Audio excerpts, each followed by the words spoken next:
Проектът "Науката в Югоизточна Европа" и концепцията за научните центрове има за цел да заинтригува и насочи интереса на младите хора към науката във всичките й направления. На практика това се осъществява чрез редица активности, насочени към повишаване популярността и достъпността на естествените науки с акцент върху практическата страна на обучението. В следващите няколко минути ще ви разкажем за една иновативна идея, реализирана по идея на Природонаучния музей и със съдействието на МОН, чиято цел е да се стимулира интереса на студентите към науката и природата. През 2010 в Националния природонаучен музей е разкрита стажантска програма по екскурзоводство, която се радва на изключителен интерес, защото дава възможност на студенти от специалност туризъм да проведат доброволен стаж, да разширят своите знания, да развият умения за работа като екскурзоводи в музеи или като аниматори в образователни програми за деца. Част от стажантите, вдъхновени от видяното и наученото по време на стажа, решават да създадат беседа за Природонаучния музей и експонатите в нея под формата на приказка.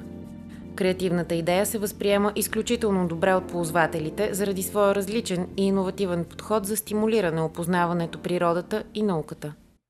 Идеята за приказка за един музей се роди преди малко повече от 3 години. Аз и една моя колежка, Ния Тошкова, започнахме да се занимаваме доста сериозно с прилепи към групата за изследване и защита на прилепите към музея. И паралелно с това започнахме да водим и групи от посетители с експозицията.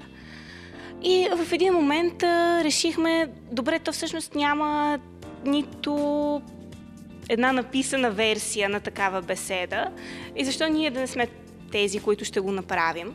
Това, че аз бях втори курс, моята колежка беше първи курс, се оказа голям плюс, защото нашия поглед беше все още много близък до погледа на публиката и ако щете дори до погледа на децата.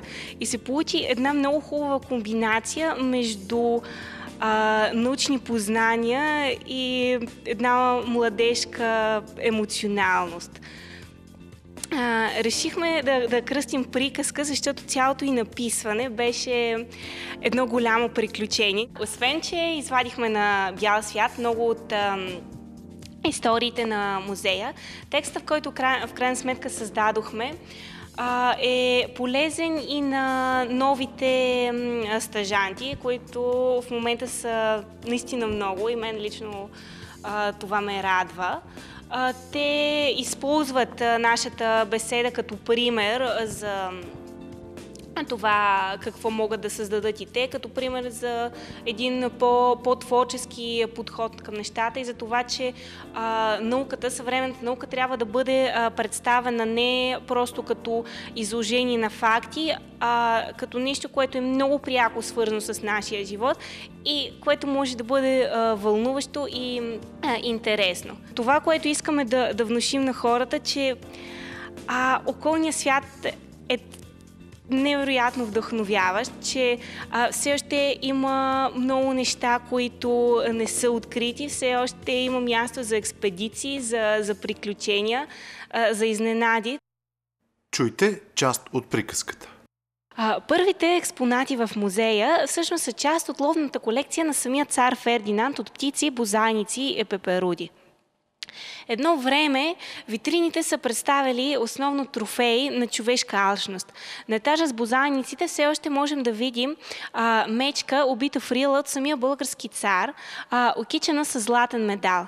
А на първия етаж, скрита в малко във ъгъла, една много специална витрина. Там можете да видите истински лунен камък, донесен с мисия Аполо 17. Той е подарен от тогавашният американски президент Джералд Форд на българския народ.